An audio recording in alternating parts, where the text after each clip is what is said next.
नमस्ते, news IBN 2020 में आपका स्वागत है। सच कभी छुपता नहीं, IBN कभी रुकता नहीं।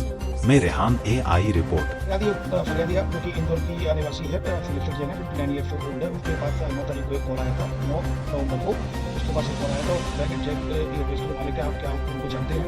उसने मना किया तो उसने बोला कि मैं RBI से बोल रहा हूँ। फिर उसके बाद उसके लगातार CBI और क्राइम ब्रांच इस तरह से उसको आरोपी बनकर उससे बात की और उसको बताया गया कि मनी लॉन्ड्रिंग का पैसा आया है और इस तरह से उसके साथ 1 करोड़ 60 लाख की ठगी कर ली थी। डिजिटल अरेस्ट किया गया। इस वक्त थाना क्राइम ब्रांच में 2024 पे FIR रजिस्टर की गई थी। यहाँ मैं बताना चाहूँगा 9 से 12 तक इसका पूरा ट्रांजेक्शन लगभग हो गया था और उसके बाद भी इसका समझ में नहीं आया था कि डिजिटल अरेस्ट हुआ है। 25 तारीख को जाकर जब लगातार उसकी बात उठी तब जाकर उसको डिजिटल अरेस्ट का समझ में आया। फिर उसके बाद उसने क्राइम ब्रांच में एप्लीकेशन दी थी। तब जांच के बाद 2024 पे FIR रजिस्टर की गई थी, तो कदरी धारा में IT एक्ट की। इसमें अभी तक जो मामला सामने आया था, कुल मिलाकर 7 जो अकाउंट थे और 9 जगह इनका पैसा गया था।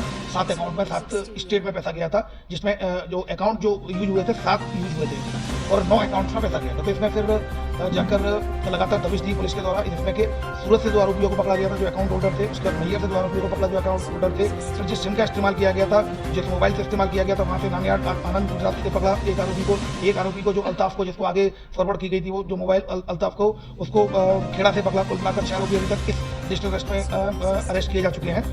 7वां आरोपी जो कि इसमें सबसे जो बड़ा अमाउंट था 1 करोड़ 60 लाख की जो डिजिटल अरेस्ट में 60 लाख अकेला जो अमाउंट था वो कूच बिहार जो कि पश्चिम बंगाल के नॉर्थ बंगाल का पार्ट है, जो बांग्लादेश असम बॉर्डर है, वहाँ पर इसका अकाउंट था। तो उसमें 60 लाख रुपए जाना बताया था। 2 ट्रांजेक्शन होते 30-30 लाख के, जिसमें 60 लाख रुपए गए। इसमें टीम सब इंस्पेक्टर जीवन बारिया के नेतृत्व में एक टीम पूरी गई थी, जिसको पूरा कोऑर्डिनेट ACP नीलम कर्मा के द्वारा किया गया था, साइबर के द्वारा। और ये लगातार बाय रोड गए थे और ये जो कि कलकत्ता से भी 800 किलोमीटर दूर है, ये बांग्लादेश असम का बॉर्डर है। वहां जाकर इनके द्वारा लोकल पुलिस की मदद से एक आरोपी को, जिसका कि अकाउंट होल्डर था, उसको उठाया। तो उसने अपना नाम अभिषेक चक्रवर्ती बताया। उससे पूछताछ में कई चौंकाने वाले खुलासे हुए, तो उससे पूछताछ की गई। उसको सबसे पहले उससे हिरासत में लेकर गिरफ्तार किया गया एविडेंस के आधार पर और उसकी ट्रांजिट रिमांड लिया जाकर उसको अभी टीम आज पहुंची है, आज माननीय न्यायालय में पेश करेगी और PR लेगी। इसमें जो उसने बताया पूछताछ में, वो ये बताया कि वो कंप्यूटर सेंटर चलाता है वहाँ पर कूच बिहार में। उसके एक फ्रेंड जो कि कलकत्ता में रहने वाला है, उसके द्वारा ये बताया गया था कि अगर तुझे पैसे कमाना है तो मैं तुझे कुछ अकाउंट अपने नाम से खुलवाना पड़ेगा, तो तुझे काफ़ी पैसे मिलेंगे। उसको पैसे की जरूरत थी, तो वो लालच में आ गया। तो उसने बोला ठीक है, पैसा मैं अकाउंट खुलवाता हूँ। और उसने बैंक ऑफ महाराष्ट्र में अपना अकाउंट खुलवाया।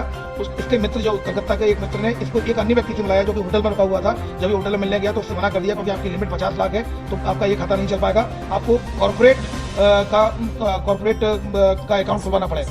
तब जाकर फिर उसने एक फर्जी कंपनी बनाई, जो अभिषेक ने फर्जी कंपनी बनाई, जो कि टीपी इंटरप्राइजेज के नाम से एक फर्जी कंपनी बनाई और बंधन बैंक में एक खाता खोला, जिसमें कि 1 करोड़ से ऊपर का ट्रांजैक्शन किया जा सकता है, जिसकी लिमिट 1 करोड़ से ऊपर की थी।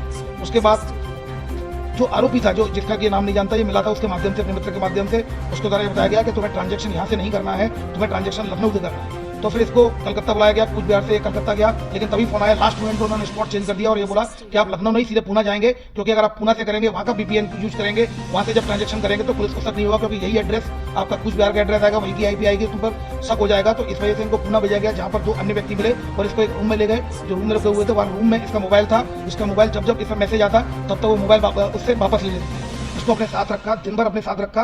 रात के बाद 13 तारीख की इसको सुबह छोड़ा था। ज्ञात रहे 12 तारीख को इनको साथ में रखा था। 12 तारीख को ही इसकी जो डिजिटल अरेस्ट की जो 60 लाख की राशि उस अकाउंट में गई थी।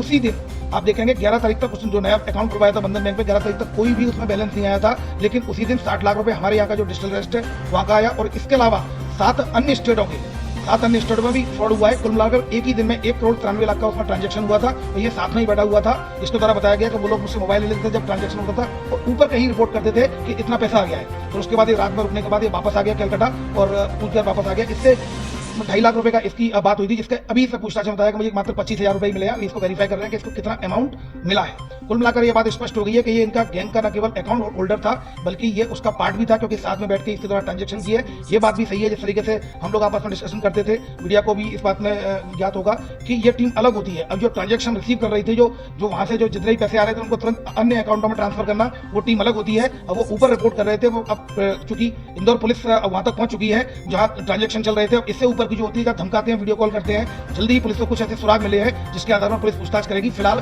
7 अन्य स्टेटों में भी इस तरह के अपराध हुए हैं। 1 करोड़ 93 लाख की राशि थी, जिसमें 60 लाख इंदौर क्राइम ब्रांच में जो शेयर कारोबारी जो लेडी थी उनकी है। और तो अन्य जो शेष बची हुई जो राशि है, शेष बची राशि भी जो भारत के 7 अलग अलग राज्यों में स्कैम हुए हैं, उसकी राशि शामिल है। कुल मिलाकर डिजिटल अरेस्ट में ये जो 1 करोड़ 60 लाख के फ्रॉड में 7वीं गिरफ्तारी है। इसमें हमारी टीमें लगातार ऑल ओवर इंडिया में अलग अलग स्टेट्स में दबिश दे रही हैं। और ये भी बताना चाहूँगा, 60 लाख रुपए उस कमरे में जब ये बैठा हुआ था, तो इसने अपने ही मोबाइल से अलग अलग 10 से अधिक अकाउंट्स में उन 60 लाख को ट्रांसफर कर दिया था। 1 रुपया भी इसके अकाउंट में नहीं बचा था।